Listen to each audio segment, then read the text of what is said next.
Hi friends, எல்லோரும் எப்படி இருக்கீங்க? என்னடா எடுத்த உடனே சாக்கு தூக்கிட்டு போகிறாருன்னு பார்க்குறீங்களா? புடலங்காய் தாங்க இன்றைக்கி அறுவடை செய்கிறோம். எங்கள் மாமா புடலங்காய் தூக்கிட்டு போகிறாரு. பாருங்கள், அவர் தான் அறுவடை செய்கிறாரு. இன்றைக்கி வந்து ஒரு குட்டி குட்டி அறுவடையும் அதே நேரத்தில் ரொம்ப வெயிலாக இருக்குல்ல, அப்போ ஒரு கம்பங்கூழ் செஞ்சவங்க அதை உங்களுக்கு காட்டலான்னு தாங்க இந்த வீடியோ போட்டிருக்கோம். வீடியோ ஃபஸ்ட் டைம் பார்க்குறவங்களாம் கொஞ்சம் சப்ஸ்கிரைப் பண்ணிக்கோங்க. ஓகே ஃப்ரெண்ட்ஸ், வீடியோக்குள்ளே போகலாம். இன்றைக்கி அறுவடைன்னு பார்த்தீங்கன்னா புடலங்காயும் அவரைக்காயும் தாங்க.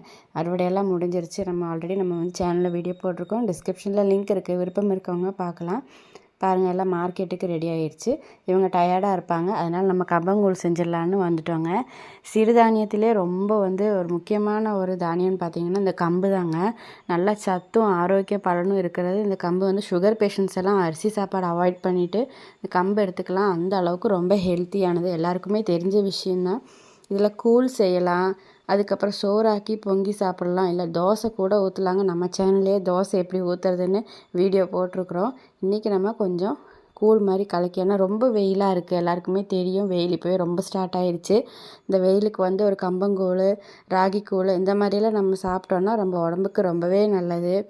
பாருங்கள், நல்லா இது காலையில் தாங்க செஞ்சது. நைட்டு செஞ்சோம், ஆனால் காலையில் தான் குடிப்போம், ஏன்னா நைட்டு குடிக்கக்கூடாது.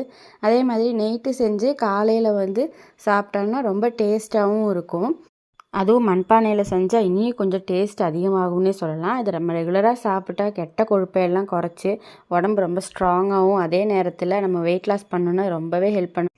நைட்டு நல்லா வேக வச்சு பச்சை தண்ணி ஊற்றி மூடி வச்சுருவோம். அடுத்த நாள் காலையில் கொஞ்சம் தயிர் இல்லாட்டி மோர் எல்லாம் ஊற்றிட்டு, அதுக்கப்புறம் கொஞ்சம் நறுக்கின வெங்காயம், நம்ம வீட்டில் குழந்தைங்க சாப்பிட்றதுனால நம்ம பச்சை மிளகா அவாய்ட் பண்ணிட்டோம். கொஞ்சம் நறுக்கின வெங்காயம், உப்பு போட்டு நல்லா கலக்கி குடிச்சிங்கன்னா செம டேஸ்ட்டாக இருக்கும். நீங்களும் ட்ரை பண்ணி பாருங்கள்.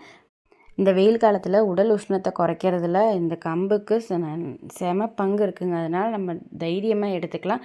அதுக்காக நிறைய எடுத்துக்கக்கூடாது, காலையில் சாப்பிட்றது நல்லது.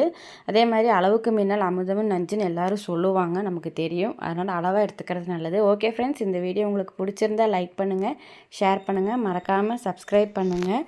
நீங்களும் இந்த கம்பங்கூழ், ராகி கூழ்லாம் ட்ரை பண்ணி பாருங்கள். ஹெல்த்தியாக இருங்க. தேங்க்யூ.